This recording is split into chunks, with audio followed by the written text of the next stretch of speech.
¿Qué tal? Buenas noches, mi nombre es José Antonio, soy alumno de la Escuela Normal del Estado, turno vespertino de la carrera Inclusión Educativa. Este video es para hablar sobre los temas tratados en el curso de Legislación y Política Educativa, que para mí fue una experiencia bastante buena porque todo tema el cual yo desconozca siempre estaré dispuesto a aprenderlo, ¿verdad? Siempre hay que estar dispuesto a aprender cosas nuevas, ¿no? Más que nada que van a ser de ayuda para nuestro campo laboral. Ok, para comenzar me gustaría definir qué son las políticas públicas. Las políticas públicas son aquellas acciones de gobierno con la intención de mejorar el ámbito social. Se toman en cuenta ciertas peticiones sociales y con base a ella ya se elaboran ciertas cosas, ciertas normas para el beneficio del pueblo. Es muy importante conocer estos temas para saber qué podemos expresar y cómo el gobierno va a tomar en cuenta todas esas peticiones y se nos va a ayudar para que nosotros podamos trabajar libremente, ¿verdad? Saber nuestras obligaciones también, porque también es muy importante, pero saber cómo somos protegidas. Las políticas públicas se forman a través del análisis del problema. Principalmente se tiene que analizar el problema, identificar dónde está fallando cualquier falla en cualquier ámbito, pero vamos a centrarnos en el ámbito educativo. Hay que identificar en dónde está fallando. Y una vez teniendo la identificación del problema, ya se empiezan a formular posibles acciones para que se pueda revertir estos problemas, ¿no? Después se elabora una junta en la cual se expone esas propuestas se exponen y se determinan. Posteriormente se aplican y una vez aplicadas ya se hace una evaluación, ¿verdad? Para saber si ya se dejan andar o no se dejan andar. Pero esto es un proceso. Y todo esto con tal de mejorar la educación de México. Porque tenemos que ser realistas. A mí me gusta ser realista, no me gusta ser fantasioso o decir muchas cosas cuando realmente sé y reconozco que la educación en México va en declive. Tristemente así es.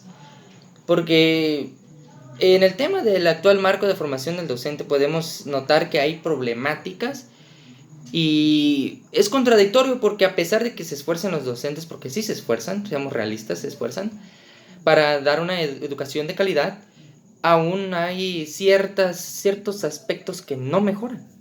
Seguimos, por ejemplo, en la prueba PISA no tuvimos un buen lugar, ¿sí? Aún se aprecian muchas faltas, ¿no? de desarrollo intelectual de nuestros niños mexicanos.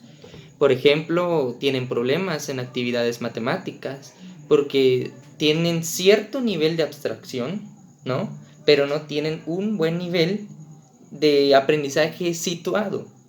Significa que no tienen una aplicación matemática. Eso en el campo del pensamiento matemático. Pero vamos a hablar de, por ejemplo, la comprensión lectora. Para empezar, México no es un país en el cual tenga el hábito de la lectura. Y eso se vio reflejado en la comprensión lectora de los niños, ¿no? Y eso va para abajo. Entonces, es alarmante, ¿no? Y por ello la Secretaría de Educación Pública se ha propuesto ir mejorando esos temas, reforzando estos temas. Podemos ver que, por ejemplo, en América Latina se ha tratado de incrementar más el salario. ¿Por qué? Porque el salario es algo digno, es algo necesario como docente. Recordemos que los docentes no son robots, no son personas que no coman, que no tengan familia. ¿Sí? Tienen vocación, pero a veces el término vocación se tiene como un mal concepto porque se piensa que el término vocación es como voy a hacer todo y no voy a recibir ni un peso, ¿no? Entonces, vamos a hablar desde un punto de vista psicológico. Entonces, la falta de ingresos para el docente le es preocupante y le genera un estrés. Y como siempre he dicho, si uno está estresado, trabajando o estudiando, no va a poder explotar toda su sabiduría, sino se va a estancar. Por eso es necesario que tenga buen dinero el docente, porque a veces de su salario salen los materiales didácticos que son para ayuda para los niños mexicanos, ¿no? Por ello no es prudente tenerlos mal pagados, ¿verdad? También se le ha dado ciertas capacitaciones, esas capacitaciones para poder estar en el día, porque recordemos que vivimos en un mundo en el cual está cambiando y siempre va a estar cambiando. Por ejemplo, esta generación EP, que la generación EP significa entre pandemia, necesita nuevas técnicas pedagógicas, porque esa educación a distancia y obviamente como niño les afecta. ¿Por qué? Porque ellos están acostumbrados a la socialización y es que no está mal. A la escuela ir a socializar no está mal. De hecho es el lugar donde más se socializa. Entonces como que privarle al niño esta oportunidad, ¿no? De poder socializar le afecta. Entonces, ¿cómo el docente va a poder ser competente para luchar contra esto? ¿Cómo va a poder hacer interesantes sus clases para que no se aburra? Porque recordemos y tengamos en mente que el aprendizaje de estas generaciones, no solo en primaria, secundaria, prepa y carreras, va a ser muy mínimo el aprendizaje esperado, ¿verdad? Y recordamos que los aprendizajes esperados son las metas. Por ejemplo, las competencias no son el punto de partida, sino las competencias vienen siendo la meta. Entonces, eso sería en cuanto en el actual marco de la formación docente en México.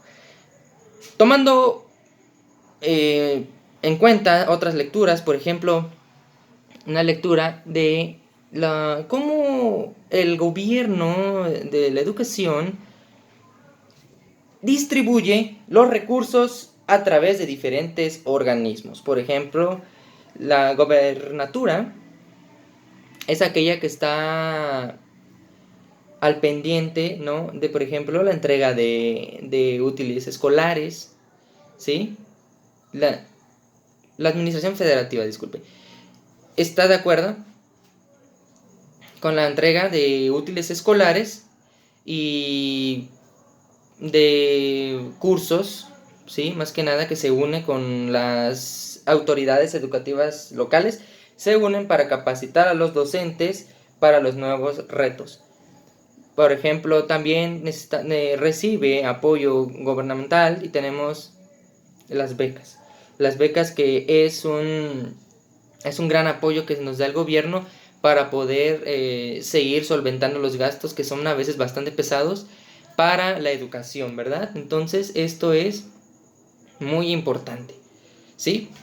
Por ello el gobierno sí da apoyo a las escuelas, pero lamentablemente sí hay desvíos de recursos y me gustaría hablar de eso porque creo que es real, sí, yo siempre lo expresé en los cursos, que aún hay decadencia y carencia en las escuelas, falta de infraestructura, la infraestructura está ciertamente en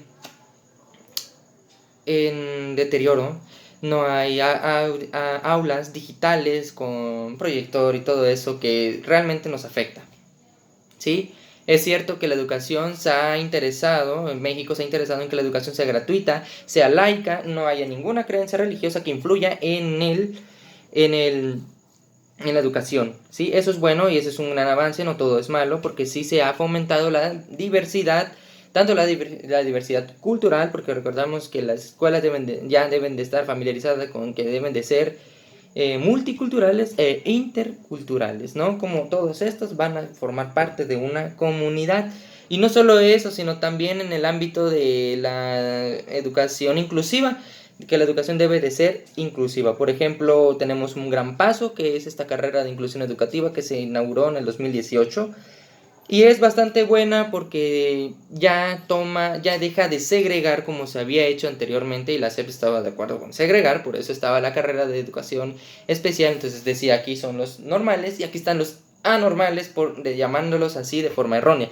Entonces eso ya se pudo corregir, dándonos cuenta de que no solo la diversidad viene siendo cultural, sino también viene siendo si hay o no una necesidad educativa especial, si el niño tiene alguna necesidad, ¿verdad? Y alguna necesidad que debe de ser cubierta satisfactoriamente. Entonces, Estos son los temas que para mí fueron muy importantes para este curso. La verdad fue bastante bueno, pero reconozco que aún hay cosas en las que se pueden mejorar y no va a ser imposible. Considero que sí es bueno mejorar. Así que eso sería de mi parte, son los temas que para mí fueron muy importantes. El video debe de ser de 20 minutos, pero realmente estos temas son que para mí los más importantes y los que quiero aplicar en mi vida. Quiero siempre servir al país, al pueblo chiapaneco, con mucha alegría y con mucho compromiso para mejorar la educación, dar todo de mi parte para que ir aportando un granito de arena. Sé que no todo depende de mí, ¿verdad? Pero ir aportando un granito de arena para que las escuelas puedan subir su nivel académico. Daré lo mejor de mí, promoveré la educación de mi parte, haré todo. Eso fue lo que más me entregó a mí, me interesó del curso, y espero estar nuevamente en algún curso de ese tema para reforzar los conocimientos. Muchas gracias por la atención.